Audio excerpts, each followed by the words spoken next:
आप लोग जो चैप्टर पढ़ रहे थे वो था सेल का चैप्टर, जिसमें प्रीवियस लेक्चर में मैंने आपको सेल के बेसिक कंपोनेंट पढ़ाए थे कि सेल मेम्ब्रेन और सेल वॉल के बारे में बताया गया था। इसके बाद जो है आपको बताया गया था इसमें फ्लूइड मौजूद होता है जिसको साइटोप्लाज्म कहा जाता है, और साइटोप्लाज्म में मुख्तलिफ सेल ऑर्गेनेल्स मौजूद होते हैं, और इसके अलावा न्यूक्लियस मौजूद होता है एनिमल सेल में सेंटर में, और प्लांट सेल में साइड पे होता है। और ये क्यों साइड में होता है? क्योंकि वैक्यूल सेंटर में मौजूद होता है। एनिमल सेल में भी वैक्यूल होते हैं लेकिन स्मॉल साइज के होते हैं, इस वजह से न्यूक्लियस वहां पे सेंटर में होता है। इसके बाद प्रीवियस लेक्चर में मुख्तलिफ ऑर्गेनेल्स में से मैंने आपको जो है वैक्यूल्स के बारे में पूरा डिटेल से एक लेसन दिया था, इसको एक्सप्लेन किया गया था, और ये भी एक्सप्लेन हुआ था कि क्लोरोप्लास्ट के बारे में भी बताया गया था कि क्लोरोप्लास्ट से जो है प्लांट सेल में मौजूद होता है, एनिमल सेल में मौजूद नहीं होता, क्योंकि प्लांट सेल जो है अपनी प्लांट जो होते हैं वो अपनी खुद फूड प्रिपेयर कर रहे होते हैं, तो इनमें क्लोरोप्लास्ट मौजूद होता है। ये तमाम तो आपको मैं प्रीवियस लेक्चर में एक्सप्लेन कर चुकी हूँ। आज का जो हमारा न्यू टॉपिक है जिसमें हम पढ़ेंगे माइटोकॉन्ड्रिया के बारे में।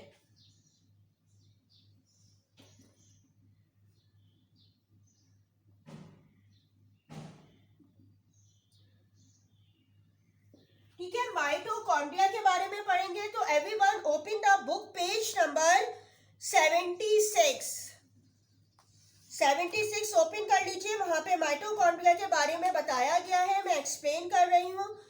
सबसे पहले देखते हैं कि ये माइटोकॉन्ड्रिया जो होते हैं ये सेल में के ऑर्गेनेल्स हैं। ठीक है, सेल में जिस तरह आपको बताया साइटोप्लाज्म जो इसका मौजूद होता है, इसमें मुख्तलिफ ऑर्गेनेल्स मौजूद होते हैं जिसके बारे में जैसे वैक्यूल के बारे में आपको बता दिया गया है। इसी तरह यहाँ पे जो है माइटोकॉन्ड्रिया भी मौजूद होते हैं सेल में, और ये जो माइटोकॉन्ड्रिया होते हैं ये या तो रॉड शेप होते हैं या फिर बीन शेप होते हैं। रॉड शेप किस तरह नजर आते हैं? या तो ये इस तरीके से होंगे रॉड शेप, अब इसका पूरा स्ट्रक्चर बताऊंगी मैं, और या फिर बीन शेप होते हैं। बीन क्या होता है? जो लोबिया के सीड्स को कहा जाता है ना बीन से, तो ये बीन, ठीक है, ये बीन सीड की तरह भी नजर आते हैं, और जो है वो रॉड लाइक भी मौजूद होते हैं। अब अगर हम इसका पूरा स्ट्रक्चर बना के देखें तो हमें यह पता चल जाएगा कि ये किस तरीके से होते हैं। और वैसे मैं आपको पहले ये बता दूं कि अगर हम इसका माइटोकॉन्ड्रिया बेसिकली कहाँ होते हैं, जैसे कि ये अगर एनिमल सेल में बना रही हूँ तो एनिमल सेल की ये सेल जो है मेम्ब्रेन, इसके बारे में तो पहले पढ़ चुके हैं। न्यूक्लियस होता है और ये बताया गया था इसमें साइटोप्लाज्म, ठीक है, इसमें वैक्यूल्स भी मौजूद होते हैं जिसके बारे में हम पढ़ चुके हैं। और इसी तरीके से यहाँ पे ही जो है ये माइटोकॉन्ड्रिया भी मौजूद होते हैं। ठीक है, 3-4 जितने भी यहाँ पे जो है ये मौजूद होंगे, ये माइटोकॉन्ड्रिया होते हैं। इसी तरह अगर प्लांट सेल में देखा जाए तो वहां पे भी माइटोकॉन्ड्रिया इसी तरीके से, इसमें तो बीच में जो है वैक्यूल आपको बताया गया था, और बताया था जो है ये न्यूक्लियस साइड पे होता है, इसमें भी साइटोप्लाज्म है, और इसमें भी मुख्तलिफ ऑर्गेनेल्स मौजूद होते हैं। इसमें भी जो है ये माइटोकॉन्ड्रिया जो है वो इस तरीके से मुख्तलिफ जगह पर ये मौजूद होते हैं। ठीक है, अभी तो ये सिर्फ सेल्स के इसमें बताया गया है कि ये एनिमल सेल का है, और ये प्लांट सेल। ठीक है, इसके बाद अभी मैं माइटोकॉन्ड्रिया की पूरी पिक्चर आपको ड्रॉ करके बताऊंगी। अभी सिर्फ एक कॉन्सेप्ट देना ताकि आपको पता चले कि ये जो होते हैं माइटोकॉन्ड्रिया होते का। तो ये जो मैंने ये ड्रॉ किए हैं ये क्या चीज है? ये माइटोकॉन्ड्रिया है।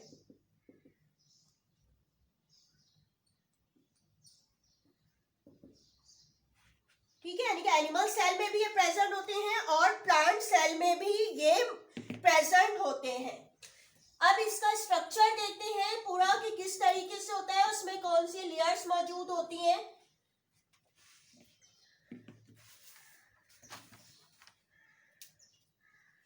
अगर इसकी डायग्राम ड्रॉ की जाए तो ये इस तरीके से कुछ नजर आता है।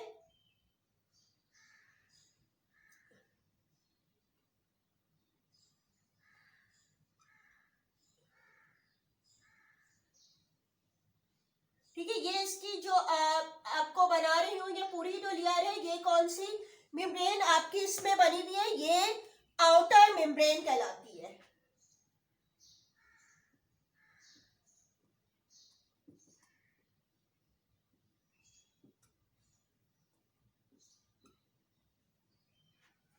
ठीक है, ये आउटर मेम्ब्रेन हो गई। इसके बाद जो है इसमें एक इनर मेम्ब्रेन भी मौजूद होती है।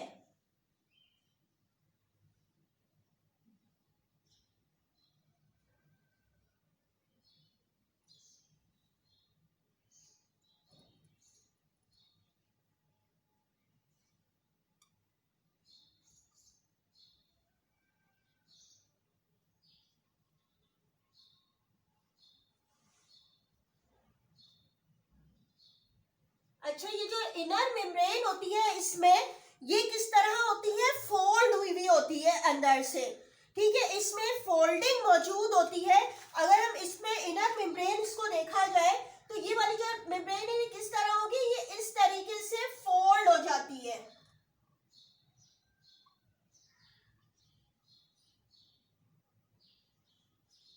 और ये फोल्ड क्यों होती है, क्योंकि इससे जो है इसका सरफेस एरिया बढ़ जाता है।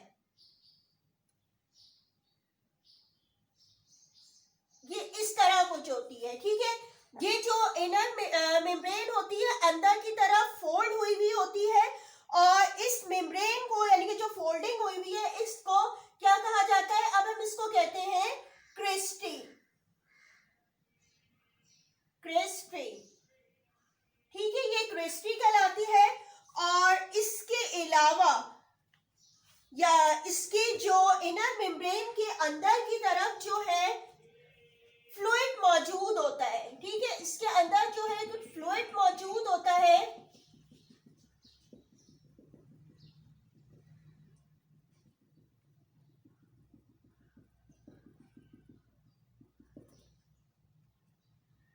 जिसको हम मैट्रिक्स कहते हैं,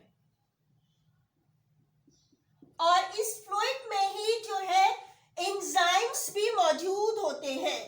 ठीक है, कुछ एंजाइम्स भी मौजूद होते हैं यहाँ पर, और ये क्या काम कर रहे होते हैं, एंजाइम्स जो है वो काम करते हैं इसको एनर्जी प्रोवाइड कर रहे होते हैं।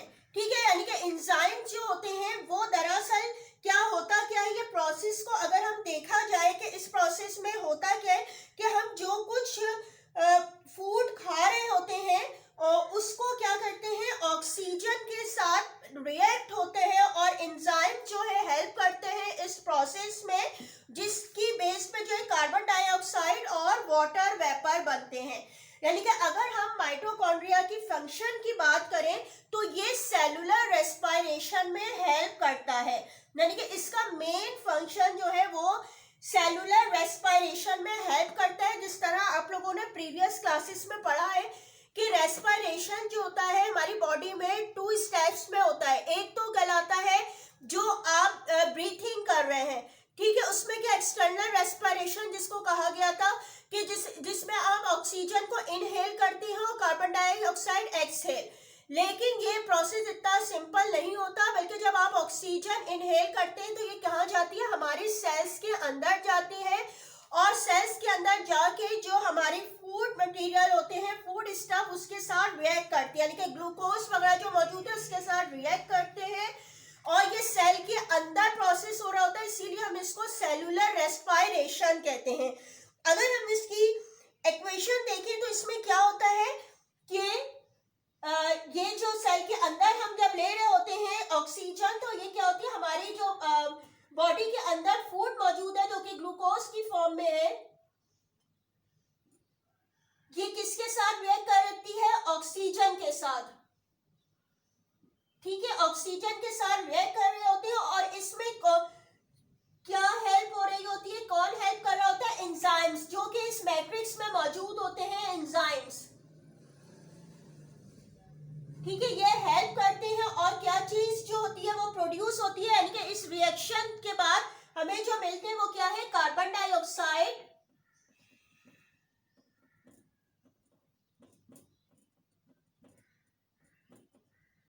कि हमें इसमें क्या चीज मिली, कार्बन डाइऑक्साइड प्लस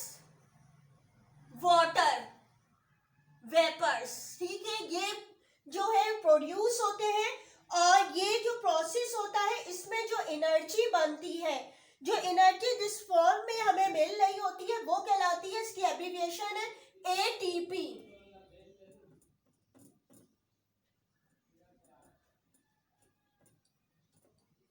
ठीक है, एनर्जी जो हमें मिलती है वो किस फॉर्म में मिलती है? एटीपी, यानी कि एडिनोसिन ट्राइफॉस्फेट। ठीक है, जो एनर्जी प्रोड्यूस हुई वो किस फॉर्म में हुई? एटीपी, जिसे एडिनोसिन ट्राइफॉस्फेट कहा जाता है। और ये जो है कहाँ होती है? इस माइटोकॉन्ड्रिया के अंदर एनर्जी प्रोड्यूस होती है। और एनर्जी का काम क्या होता है कि सेल को भी जो है वो प्रोवाइड करे एनर्जी, और जो है पूरे सेल्स को भी जो है एनर्जी प्रोवाइड कर सके। ठीक है, और इसीलिए इसको, क्योंकि ये एनर्जी प्रोवाइड करता है माइटोकॉन्ड्रिया, तो इसलिए इसको power house of the cell भी कहा जाता है।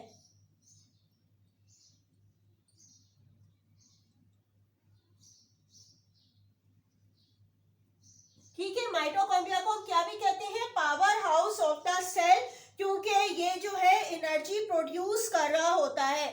और ये जो पूरा प्रोसेस होता है इसमें कि एटीपी के बारे में, या आप नेक्स्ट क्लासेस में जो है वो पढ़ेंगे इसको डिटेल में, एडिनोसिन ट्राइफॉस्फेट के बारे में जो पूरा डिटेल में। यहाँ पे सिर्फ इतना समझ लें कि जो एनर्जी प्रोड्यूस होती है वो एटीपी की फॉर्म में होती है, जो कि पूरे सेल को प्रोवाइड कर रहे होते हैं। और ये जो होती है किस तरह होगा कि ये जो है रिएक्शन हो रहा होता है इसमें, जिससे कि प्रोड्यूस हो रही होती है। और ये माइटोकॉन्ड्रिया यानी कि हमारे सेलुलर रेस्पिरेशन में भी हेल्प करता है, हमारे रेस्पिरेशन में बहुत अहम रोल जो है वो अदा कर रहा होता है। अच्छा, आपको अब ये समझ में आ गया होगा माइटोकॉन्ड्रिया का स्ट्रक्चर। अब आपको मैं एक वीडियो क्लिप दिखा रही हूँ, माइटोकॉन्ड्रिया से रिलेटेड है, इसको भी समझिएगा, आपको इससे भी मदद मिलेगी इस टॉपिक को समझने में। तो आइए वो देखते हैं।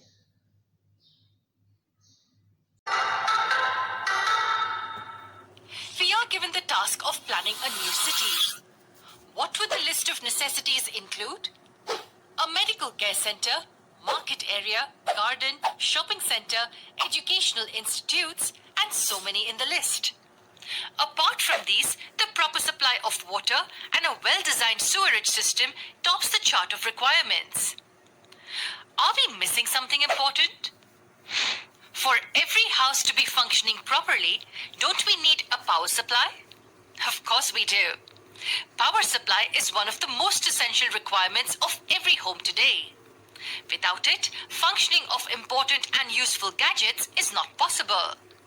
Similarly, in our cells, for the organelles to work, there has to be a continuous supply of energy. So which organelle takes the responsibility of supplying this energy? It's the mitochondria.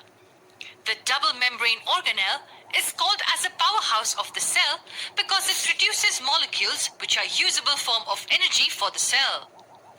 What do we mean by usable form of energy in the first place? Well, let's say we want to buy something from a shop. What will we give the shopkeeper in return of the goods? Can we just give him pieces of paper? Of course not. We give proper currency notes and not just pieces of paper.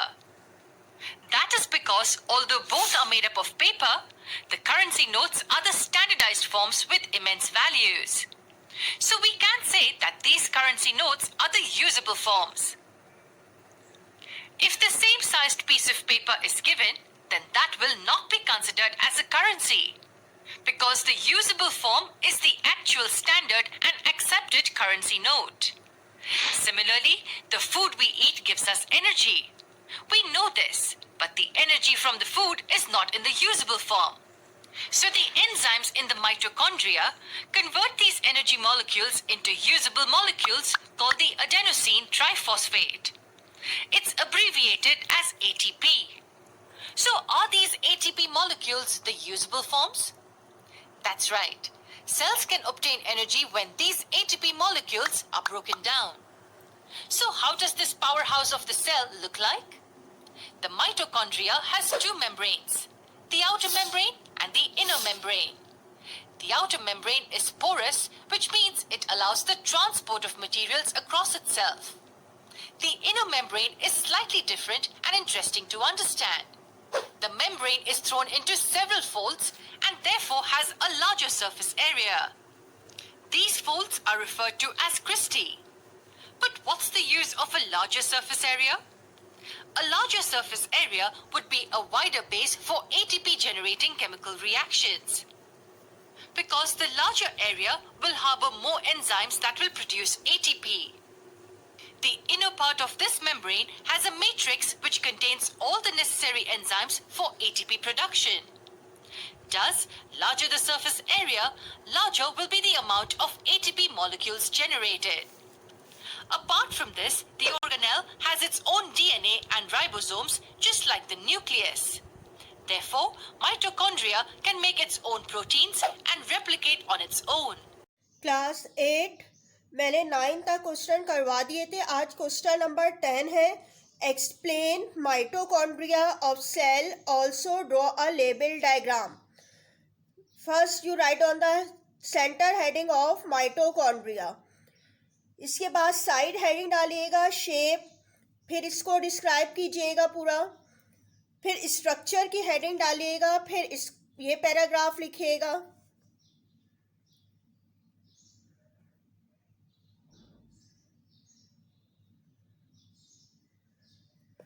इसके बाद जो है फिर इसका function है.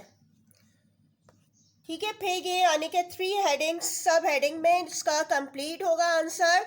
Structure, shape, structure and function, यहाँ तक complete हो गया इसका आंसर. लेकिन क्वेश्चन में आपने देखा था कि क्वेश्चन में पूछा गया था कि आप एक्सप्लेन भी करें माइटोकॉन्ड्रिया को, इसके अलावा अपने डायग्राम ड्रॉ करना है. तो डायग्राम कहाँ से आप ड्रॉ करेंगे? बुक पेज नंबर 76 से. ठीक है, 76 पेज बुक नंबर है, देख लीजिए. ये 76 पेज पे ये जो है डायग्राम ड्रॉ हुई हुई है, ये वाली. ठीक है, ये आपने ड्रॉ करनी है इसी तरीके से. Structure of mitochondria figure number नहीं लिखिएगा, इस तरह ड्रॉ कीजिएगा. और इसकी लेबलिंग भी इसी तरह, इनर मेम्ब्रेन, आउटर मेम्ब्रेन और क्रिस्टी और मैट्रिक्स. ठीक है, और below of the diagram heading आपने डालनी है ये यहाँ तक. तो ये आपका आंसर जो है विद डायग्राम कंप्लीट हो जाएगा. तो फिर आपका ये क्वेश्चन नंबर 10 कंप्लीट हो जाएगा. इसके बाद जो रिमेनिंग चैप्टर है वो नेक्स्ट क्लास में एक्सप्लेन होगा. आज तक के लिए इतना ही था. Thank you. अल्लाह हाफिज़.